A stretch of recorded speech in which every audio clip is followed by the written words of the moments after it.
안녕하십니까. 현대투자연구소 송교입니다. 자, 오늘도 어제에 이어서 현대차 중심으로 주도주 논리를 풀어가 보도록 하겠습니다. 시장 흐름은 양호한 모습입니다. 일단 그동안 급락에 따른 기술적 반등 정도로 해석이 되지만 투자 심리 자체는 상당히 안정되는 그런 분위기죠.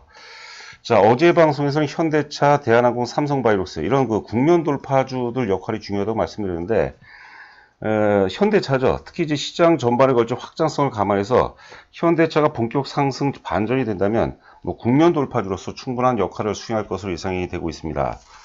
그리고 오늘 삼성바이오록스 같은 경우는 거래 상투가 너무 좀 심하죠. 오늘 저희 같은 경우 이제 93만 원을 기준으로 해서 전량 매도를 했습니다. 참고하시기 바라고요. 자, 하여튼 우리가 난세, 이런 약세 장세에서 이제 영웅이 탄생이 된다고 부르는데, 현대차가 만약에 본격적으로 우상향 전개된다면 이런 약세의 국면을 풀어나갈 굉장히 좋은 어떤 그 타이밍이 아닌가 생각이 됩니다.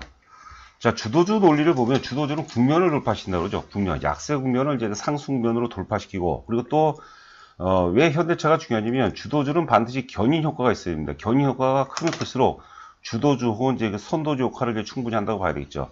대한항공도 좋지만 사실 시가총액이라든가 시장 영향력 대비해서는 현대차에는 미치지 못하고 삼성바이오록스 같은 경우도 굉장히 지금 강렬하게 상승세를 보이지만 그 시장 보시다시피 이제 확장성은 좀 많이 줄어들죠.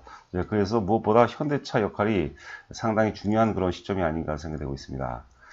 자, 오늘 현대차 세 가지 상승 논리 중심으로 진행을 해보도록 하겠습니다. 이 주가가 이제 크게 오르려면 오를 수 있는 그 환경에 맞아야 되는데 현대차 같은 경우가 그런 어떤 논리에 부합이 되지 않나 생각됩니다.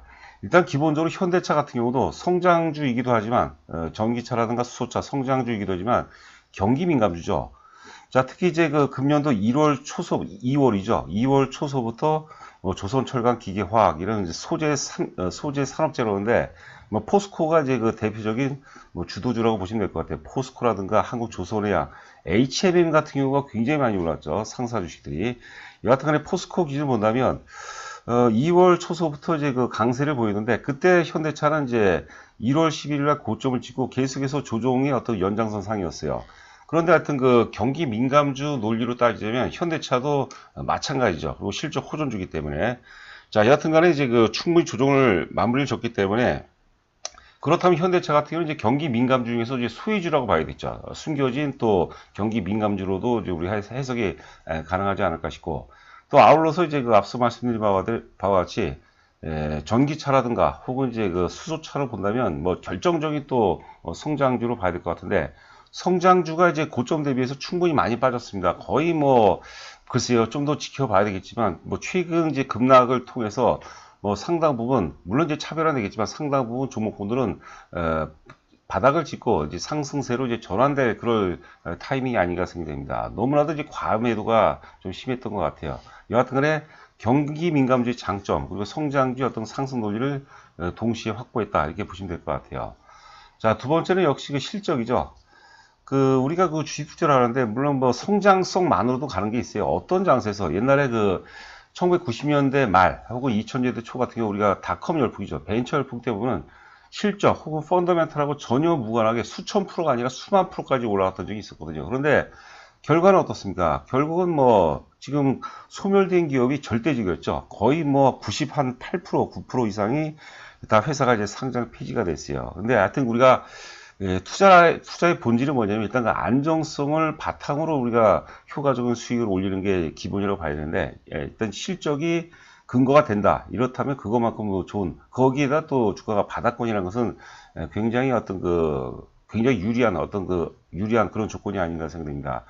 자, 올해 예상 영업이익이 최근 보고서가 이제 4월 23일자 나온 것 같아요. 최근 보고서가 7조 7천억까지 나왔습니다. 작년 영업이익이 2조 3,800억인가를 기억하고 한 2조 4천억 정도, 2조 4천억에서 7조라면은 주가가 오르지 마라 위에서 누른다 하더라도 결국은 주가가 기본적으로 한 100%까지도 오를 수 있는 실적으로만 본다면 실적 모멘텀을 본다면 100% 오를 수 있는 그런 기반은 마련했다 이렇게 보시면 될 것 같아요. 단 이제 제가 현대차를 말씀드릴 때 강조해 드린 게 있죠. 작년 영업이익이 2조 4천억인데 그중에는 충당금 부분이 2조 원이 있고 기타 이제 리콜 비용이 있어요. 그래서 대략 한 2조 한 2천억 3천억 정도. 그러면 작년 실질 영업이익이 4조 한 6, 7천억 정도 된다고 봐야 될 것 같아요. 근데 4조 7천억이라 하더라도 4조 7천억에서 현대차 정도의 어떤 캐파 주식이 4조 한 7천억 정도에서 7조 원 정도로 영업이익이 증가한다면 이것은 뭐 대단한 겁니다. 그 주가가 안 오를 수가 없어요. 여러 가지가 있죠. 만약에 실적이 이 정도 달성되는데 대외적인 어떤 불확성이 커서 이제 못 가는 경우가 또 있을 수 있겠죠. 뭐 그런 것만 제거가 된다면 대외적인 어떤 불확실성 요소만 크게만 없다면은 뭐 주가는 상당 부분 퀀텀 점프할 가능성이 높지 않을까 생각됩니다. 자, 그래서 저희 같은 경우 이제 포트폴리오 보면은 지금 그 현대차 같은 경우가 이제 저희 그 핵심 주력주 중에서 시가총 비중 투자 비중이 지금 두 번째입니다. 삼성전자가 세 번째거든요. 올해 같은 경우는 삼성전자도 좋다고 보는데 삼성전자보다는 현대차가 더 많이 오를 가능성이 높아요. 만약에 현대차가 한 50% 정도 오른다 그러면 삼성전자 같은 경우는 한 25%에서 한 30% 정도, 만약에 삼성전자가 50% 오른다 그러면 현대차 같은 경우는 뭐 한 7, 80%그 이상 오를 가능성이 높다. 그리고 또 오르는 파동에서는 현대차가 시가총이 더 작죠. 지금 시가총이 이제 한 50조가 되는데 50조 갖고는 굉장히 부족한 것 같아요. 일단 기본적으로 도요타 대비해서 상당히 또 많이 저평가돼 있고, 도요타가 지금 250조 정도가 되죠. 여하튼 간에 한 100조는 뭐 충분히 넘어갈 수 있는 그런 자질을 갖추지 않았나 생각이 되고 있습니다. 자, 세 번째 논리는 4월 달에 이제 차량용 반도체 사태가 있었습니다. 대란이 있었죠. 일부 공장문이 또 폐쇄가 되게 되는데, 주식은 여러분들 호재에 반응한 것보다는 악재에 굉장히 긍정적으로 반응한 경우가 많아요. 잠시 후에 우리가 차트를 보도록 했지만 3월하고 그다음에 4월 말경에 두 번째 바닥을 찍었거든요. 21만 원대에서. 그때에서 매도 세력의 상당 부분이 소멸했다고 보는 거죠. 현대차는 21만 원이 콘크리트 지선이라는 얘기를 많이 했어요. 그런 것처럼 21만 원에서 쌍바닥 확인하고 지금 상승으로 전환되기 때문에 수급적으로도 굉장히 의미가 있지 않나 생각됩니다. 뭐 사족을 더 단다면 최근에 미국을 비롯해 미국도 그렇고 대만, 뭐 일본 증시, 우리나라도 마찬가지지만 급락을 보는데 그 급락하는 과정에서도 현대차 같은 건 빠지지 않았어요. 주가가 악재에도 불구하고 빠지지 않거나 오르면 크게 오른다고 그랬거든요. 물론 이제 금요일 같은 경우는 소폭 좀 마이너스권을 보이는데, 금요일 같은 경우는 이제 낙폭 과대주 중심, 기술적 자율 반등 시로 올라가다 보니까 현대차 쪽으로 매기가 좀 끌어지는 거 그런 것 같아요. 그래서 다음 주 초중반서부터는 상당히 의미 있는 그런 흐름이 예상이 되고 있지 않나 생각됩니다. 기타 이제 미국발 이슈인데 5월 14일자 기사를 살펴보도록 하겠는데, 미국에 지금 전기차를 8조 원 이상을 투자한다고 합니다. 그것도 굉장히 강력한 어떤 이슈이자 이제 모멘텀이 될 가능성이 높지 않을까 생각됩니다.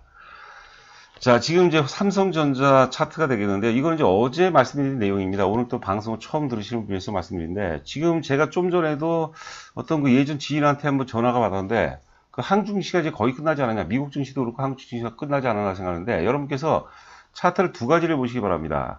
하나는 뭐냐면 나스닥 지수를 이제 장기를 보세요. 전에 리먼 사태 이후서부터 보세요. 2007년이죠. 서프라임 사태가 이제 2007년도 11월 달에 터졌기 때문에 그때가 대체적으로 이제 글로벌 증시가 최고점이었죠.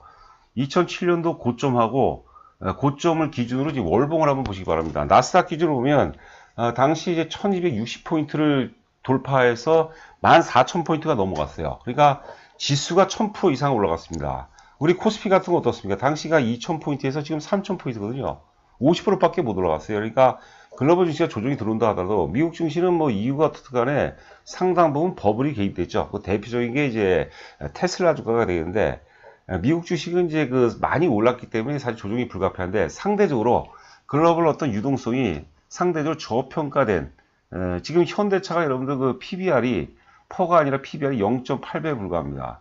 이렇게 많은 성장성을 가진 기업이 PBR이 1배가 청산가치에도 20%못 미치다는 것은 도저히 납득이 안 되죠. 제자리를 이제 찾아나가는 이제 작업이라고 보셔야 될 것 같고요. 자, 두 번째는 이제 삼성전자 그림 보시면 될 것 같아요. 뭐 삼성전자도 그렇고 현대차도 마찬가지인데, 삼성전자가 상승성이 굉장히 크죠. 삼성전자가 지난 1월 11일 날 장중 최고점이 96,000원대였거든요. 그때 거래량이 이제 9천만 주가 터져요. 9천만 주. 거래 상투와 함께 주가 상투가 일치게 되는데, 만약에 장이 없다라는 것은 지난 1월 11일이 대한민국 증시의 최고점임을 의미합니다. 대상투라고 부른 거죠. 그런데 제가 보기에는 그럴 가능성은 좀 대단히 희박하지 않나 생각이 되고 있습니다. 현대차도 공교롭게 또 1월 11일 날이 고점이었고, 저희가 이제 9천만 주 터진 시점에서 또 상당 부분 매도를 했죠. 자, 이번에는 이제 그 경기 민감주와 현대차와의 상관관계를 보도록 하겠고, 경기 민감주의 대표 종목이 이제 포스코죠. 포스코가 이제 위에가 이제 포스코고, 아래가 이제 현대차입니다. 자, 포스코를 보시면은 이제 파동의 출발점은 동일하죠. 작년 코로나 최저선서부터 이제 그 파동이 출발했다고 봐야 되겠고, 상승 충격 1파, 조정 2파, 상승 충격 3파의 꼭지점이에요. 지난 2월 1일서부터입니다. 2월서부터 이제 포스코가 본격적으로 랠리가 시작이 됐거든요. 2월달, 3월달, 4월달. 보통 이제 월봉상, 보시는 게 월봉입니다. 월봉 보면은 3개월 오르면 거의 끝난다고 봐야 돼요. 그런데 4개월째 오르고 있어요. 제가 그래서 여러 번 반복적으로 말씀드렸는데, 포스코를 비롯한 경기 민감주 대부분이 5월 중에 이제 그 상당히 의미 있는 고점을 찍죠. 3파동의 고점이고, 그다음부터 이제 그 고점 이후에는 4파동 조정이 이제 불가피하다. 그렇게 보시면 될 것 같고, 아래 그 현대차를 보시면 코로나 저점서부터 1파동, 2파동, 3파동이 나왔어요. 그러니까 경기 민감주들이 지금 들어오는 거예요. 들어오는 거죠. 파동이 한 파동이 더 한 박자가 더 느리죠. 그러니까 포스코는 이제 요번에 5월 달에 이제 3파동 고점을 찍고, 현대차 같은 경우는 지난 1월 달에 3파동 고점을 찍고 1월 달에 1월 달, 2월 달, 3월 달, 4월 달, 5월 달까지 지금 조정 중이에요. 지금 월봉 보시면 5월 달에 살짝이나마 지금 양봉이 나온 거죠. 여기 지금 그 글자를 보시면 현대차는 1월 10일 날 최고점. 이게 지금 5파동 고점이죠. 그리고 포스코는 5월 고점. 이거는 3파동 고점이 된 거죠. 이번 달 고점이. 자, 그래서 현대차는 앞으로 5파동이 시작이 된다고 보고, 이 포스코는 이제 그 4파동 조정 가능성이 높다. 이렇게 보시면 될 것 같아요. 자, 그리고 일봉을 구분해 보시면 좀 더 우리가 좀 자세히 알 수 있을 것 같습니다. 자, 요번에는 이제 위에가 현대차고 아래가 이제 포스코입니다. 이 보시면은, 현대차와 포스코, 즉, 현대차를 이제 코로나 이후서부터 이제 성장주로 봐야 되겠죠. 어찌 본다면 이제 테슬라와 상승의 궤를 함께 했다. 뭐, 배터리와도 이제 상승의 흐름을 이제 함께 했다고 볼 수 있을 텐데, 현대차와 포스코 간에는 절대적인 어떤 역상관계가 있습니다. 그러니까 포스코가 조정받은 이유는 현대차가 오르는 환경 속에서 조정을 받은 거예요. 근데 맨 좌측서부터 보시면은 조정은 아니고 이제 포스코도 당시 이제 그 코로나 저점서부터 우상향 흐름이었죠. 자, 그리고 현대차가 이제 그 급등 이후에 옆으로 또 이제 횡보 조정을 뭐 저점과 고점이 살짝은 넣었지만 옆으로 못 오르는 그런 횡보 조정 가운데 그 포스코가 이제 또 오르기 시작하고, 그 다음에 이제 그 현대차가 어떻습니까? 1월 11일까지 막판에 강렬한 시세를 보일 때 또 포스코는 조정을 보이고, 또 초기 1월 달 고점에서는 조정이 같이 들어오지만 포스코는 2월 1일서부터 본격적으로 상승 랠리를 시작하는데, 포스코가 오를 때는 또 현대차가 또 못 오르죠. 그러니까 현대차는 삼성전자가 또 상승 흐름을 함께 하는 겁니다. 그러니까 포스코 주가를 딱 보니까 무슨 그 핵심이 뭐냐면, 현대차라든가 삼성전자가 오를 수 있는 환경에서는 오를 수가 없어요. 그렇죠? 두 개 다 같이 경기 민감주와 성장주 간에 같이 오를 수는 없거든요. 그럼 시세가 왜곡이 돼버리거든요. 그러니까 포스코 등 이런 경기 민감주들, 소재 산업재들이 오를 수 있는 환경은 삼성전자라든가 현대차가 조정받는 환경 속에서 가능하다 보는 거죠. 자, 그렇다면, 그리고 또 재밌는 게 포스코가 오르는 환경에서 외국인들이 뭐 하여튼 기조적으로 계속해서 순매도세를 보였습니다. 그리고 현대차라든가 삼성전자 오를 때는 또 외국인들이 또 기조적으로 순매수 기조가 좀 많았죠. 자, 여하튼 간에 포스코가 이제 그 5월 달에 고점을 찍고, 언제 고점일지 몰라요, 아직까지. 거래상투가 최근에 나아졌다면 또 확신을 갖고 또 우리가 밀어붙이겠는데, 아직 거래상투, 즉 과열이 안 나온 상황이거든요. 여하튼 간에 포스코가 조정을 받는다면, 시장의 어떤 그 스포트라이트 혹은 그 매기가 현대차로 이어질 가능성이 굉장히 높다고 보는 거고, 요번에 현대차가 만약 다른 어떤 삼성주가 모르고 배터리주도 모르는데 못 오르는데 자동차주들이 오른다면은 성장주 차원이 아니라 경기 회복과 함께 실적주 차원으로, 그러니까 소외 경기 민감주 차원으로 올라갈 수도 있다. 뭐 이런 식으로 우리가 지금 해석을 해볼 필요가 있지 않나 생각됩니다. 자, 그 다음에 이제 강력한 어떤 모멘텀, 실적 모멘텀이죠. 작년에 2조 4천억, 2조 3,950억에서 올해 예상이 이제 이베스트 증권 보고서가 4월 23일자인데 최근 보고서입니다. 올해 예상 영업이 7조 6,930억, 그러니까 거의 한 7조 7천억 나온다는데, 이 정도면 여러분들 대단하죠. 대박입니다. 말 그대로 대박이죠. 자, 체질 개선 시작의 입증이라는 보고서가 4월 23일자인데, 간략하게 보면은 1분기 매출액이 이제 전에도 한번 소개를 해드렸는데요. 1분기 매출액이 27조, 전년 동기 대비해서 8.2% 증가했고, 영업이익은 1조 6,570억으로 전년 동기 대비 92%가 급증했습니다. 뭐 믹스 개선이라고 우리가 예전에 뭐 마케팅 4P라고 했어요. 프로덕트, 프라이스, 플레이스, 프로모션 이런 것들을 이제 그 적절하게 조합하는 그런 마케팅 전략 중에 하나입니다. 믹스 개선이. 마케팅 믹스 개선과 그리고 물량 증가 본격적으로 반영되면서 나타나는 현상이다. 자, 그리고 판매 질 개선 구조적임을 다시 한번 확인, 그리고 체질 개선 시작.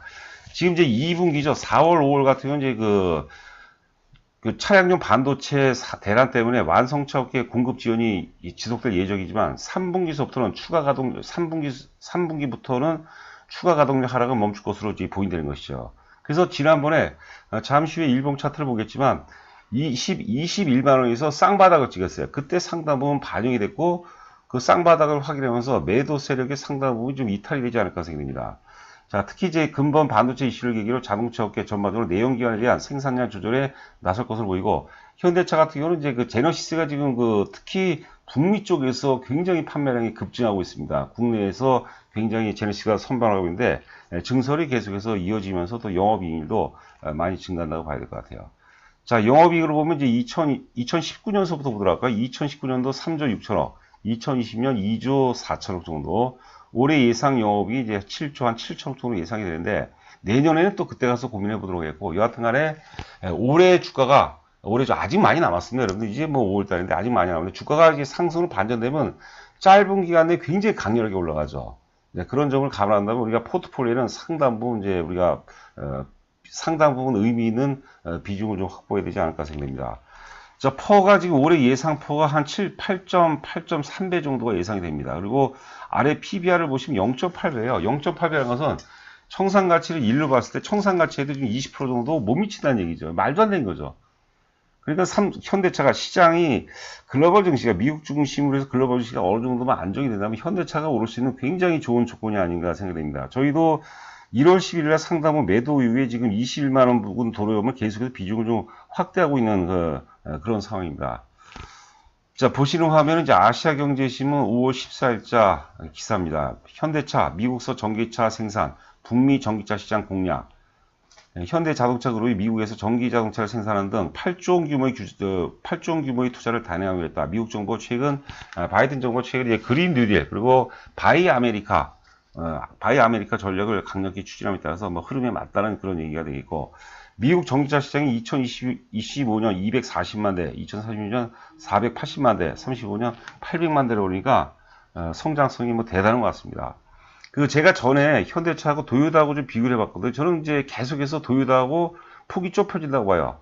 시가총액 기준으로 본다면 도요타의 시가총액은 점차적으로 줄고요. 도요타는 전기차 부분에서 하이브리드 칼은 세계 최고로 잘 만들죠. 근데 하이브리드 칼은 초기 비용이 너무 많이 들고 사실 지금 많이 시장 흐름에 좀 안 맞죠.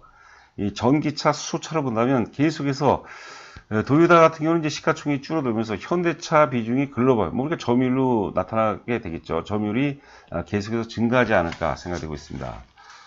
자, 현대차 보면 이제 작년 12월 달이죠. 작년 12월 달에 이제 대략적으로 한 18만 원대에서 28만 원대까지 단기 급등 이후에 충분히 조정을 받았어요. 그리고 반복적으로 말씀드리지만 3월 달하고 4월 말에 20일 만에 쌍바닥을 찍은 게 굉장히 매력적인 겁니다. 악재에 의해서 바닥을 찍었다고 봐야 되고, 그 악재에 의해서 매도 세력이 상당히 소멸했다고 봐야 되고, 최근에 주가가 굉장히 많이 급락하는데도 불구하고 삼성전자도 단기 추세는 좀 이탈이 되어버렸죠. 그런데도 불구하고 이렇게 강세를 보였다는 것은 매도에 대해서 내성을 많이 갖췄다. 매도에 대해서 내성을 많이 갖췄다는 것은 그만큼 매도 세력이 소멸했다는 의미고, 또 매도 세력이 소멸했다는 것은 매집이라고 할까요? 일정 부분 상당 부분 매집이 잘 됐을 가능성이 높지 않을까 생각됩니다. 오늘은 시장 대비해서는 지금 마이너스가 나오고 있는데, 마이너스 나온 이유는 이제 앞서 말씀드렸죠. 지금 오늘 같은 경우는 이제 낙폭 과대 중심으로 반등을 보이고 있거든요. 그러니까 안 빠진 거니까 못 오르는 거죠. 그러니까 다음 주 초중반 정도에서 상당 부분 좀 우상향 변곡 가능성이 있지 않을까 생각되고 있습니다. 자, 저희 현대투자 VIP 회원 모집 관련해서는 관심 있는 분들은 살펴보시기 바랍니다. 3개월 단위, 6개월 단위, 1년 단위고, 정보 제공은 저희가 이제 문자만 보고라도 충분히 매매할 수 있게 저희가 문자를 정리해서 보내드립니다. 입금하시고 전화번호가 있죠. 이 전화번호 입금자 본인 그 조남을 문자로 보내주시면 제가 인사 말씀서부터 자세하게 또 안내를 해드리도록 하겠습니다. 자, 한 주간 고생 많으셨고, 저는 또 다음 주에 여러분들 찾아뵙도록 하겠습니다. 감사합니다.